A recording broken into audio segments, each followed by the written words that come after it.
તો આજે આપણે બનાવીશું ફરાળી આલુ પરોઠા। તો ફરાળી આલુ પરોઠા બનાવવા માટે મેં અહીંયા ફરાળી રાજગરાનો લોટ લઈ લીધો છે। તો હવે આપણે તેમાં સ્વાદ પ્રમાણે મીઠું નાખશું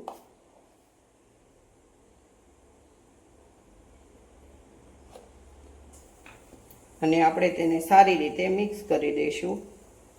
જો તમે મોણ નાખવા માંગતા હોય તો જરીક એવું નાખી શકો છો, ઘી અથવા તેલનું।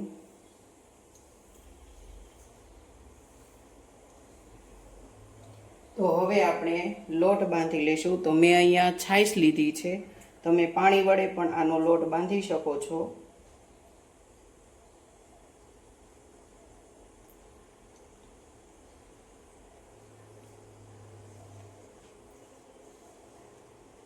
આવી રીતે લોટ બાંધતા જવાનું છે।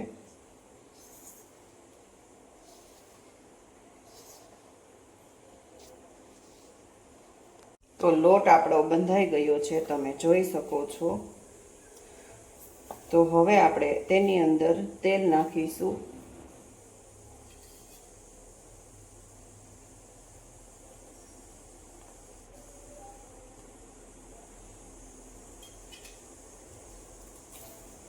અને આવી રીતે મિક્સ કરતા જશું।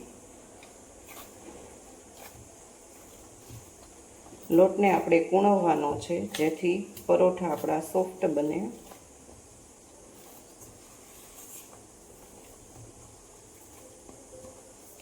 જો તમે આમાં હળદર, મરચું પાવડર ને એવું બધું નાખવા માંગતા હોય તો પણ નાખી શકો છો। મેં ઓનલી ફોર સિમ્પલ બનાવ્યા છે।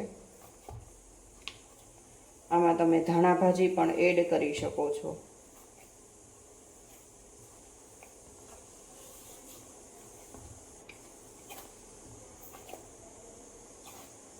તો લોટ આપણો બાંધીને તૈયાર થઈ ગયો છે। તો હવે આને આપણે રેસ્ટ કરવા મૂકી દઈશું।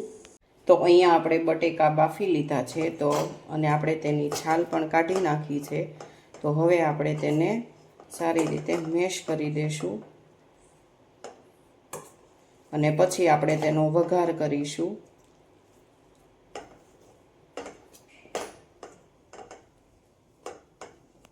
તો વઘાર કરવા માટે આપણે તેની અંદર નાખીશું જીરું,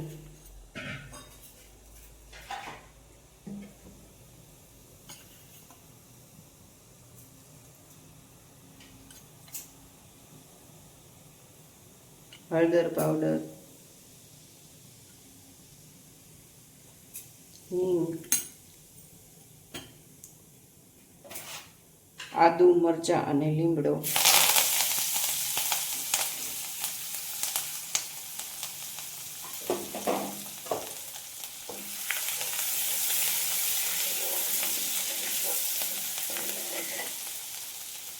હવે આપણે બાફેલા બટેકા આની અંદર એડ કરી દઈશું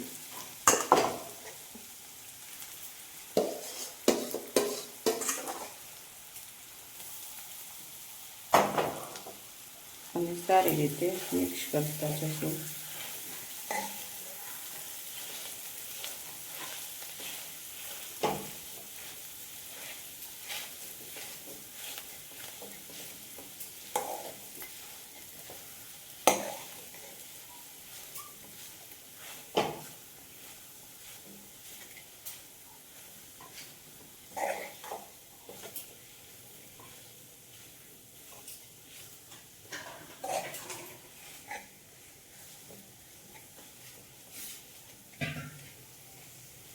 સ્વાદ પ્રમાણે આપણે મીઠું નાખીશું, ચપટી એવી ખાંડ નાખીશું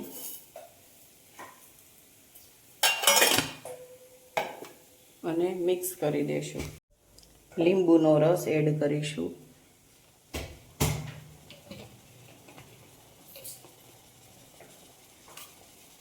અને કોથમીર એડ કરીશું, ધાણા ભાજી।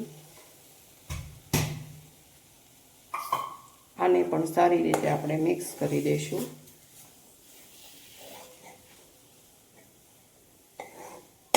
તો આપણો પરોઠામાં નાખવા માટેનું સ્ટફિંગ તૈયાર છે।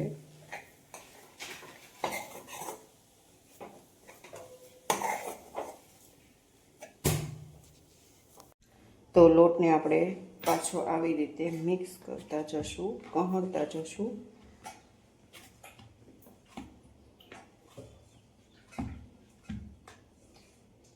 અને હવે આના નાના નાના આપણે લુવા કરી લેશું.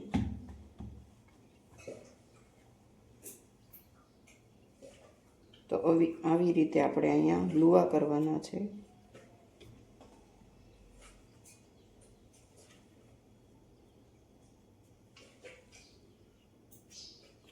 આવી રીતે લુવા કરતા જશું અને એક ડીશમાં મૂકતા જશું. તો આવી રીતે બધા જ આપણે લુવા તૈયાર કરી લેશું. તો અહીંયા આપણે પૂરીનું મશીન લઈ લીધું છે. તો હવે આપણે જે લુવા કર્યા છે તે આની અંદર મૂકીશું. આવી રીતે બે પ્લાસ્ટિકના આપણે લઈને એને તેલથી ગ્રીસ કરી લઈશું, જેથી આપણી પૂરી ચોટે નહીં. જો તમારી પાસે પૂરીનું મશીન ન હોય તો આવી રીતે તમે પાટલી લઈ અને આવી રીતે કાગળમાં તેલ લગાવી તમે તે પણ કરી શકો છો, વણી શકો છો. તો આપણે આવી રીતે પૂરી દબાવશું.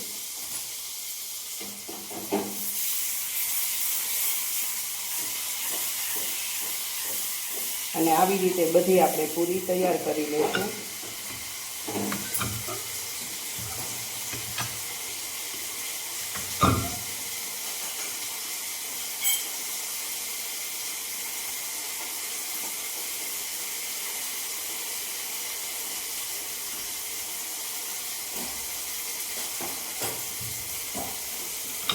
તો આપણે અહીંયા બધી પૂરી તૈયાર કરી લીધી છે. તો હવે આપણે આની અંદર બટેકાનો મસાલો પાથરશું.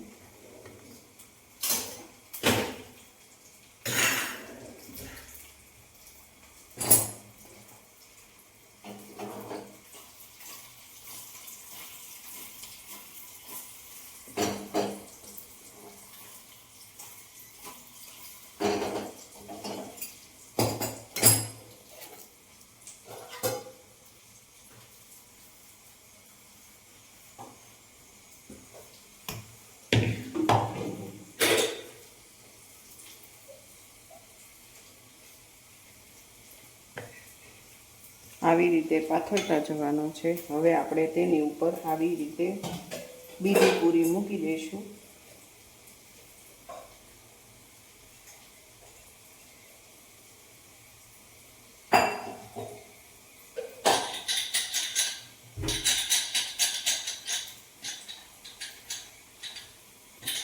આવી રીતે આપણે પાછી બધી પૂરી તૈયાર કરી લઈશું. અને હાથની મદદથી આપણે આવી રીતે દબાવી દઈશું, જેથી બંને પૂરી સારી રીતે ચોંટી જાય. તમે જોઈ શકો છો આપણી પૂરી તૈયાર છે.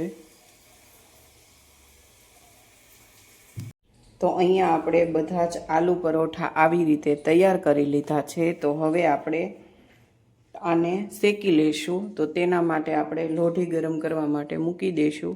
તો આપણી લોઢી ગરમ થઈ ગઈ છે. તો હવે આપણે તેને આ શેકી લઈશું પરોઠા. તો તમે ઘી અથવા તેલ બંને વડે શેકી શકો છો. હું ઘીથી શેકું છું.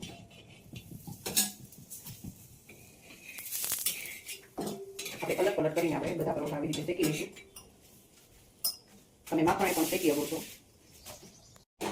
તમે જોઈ શકો છો કે આપણું પરોઠું શેકાઈને તૈયાર થઈ ગયું છે. હવે આપણે આને એક ડીશમાં કાઢી લઈશું. આવી રીતે આપણે બધા જ પરોઠા તૈયાર કરવાના છે.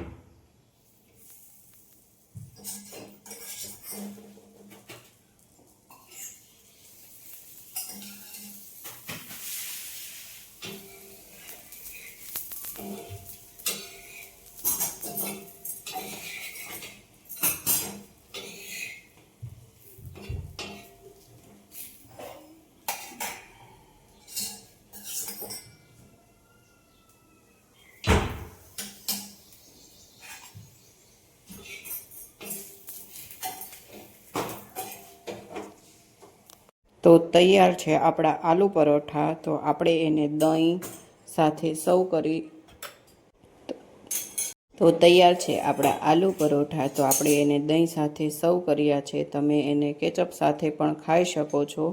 તો આપણે જો અહીંયા ભગવાનનો થાળ પણ રેડી કરી દીધો છે. પરોઠા, દહીં, કેરીનો રસ અને છાશ. તો હાલો બધા જમવા માટે.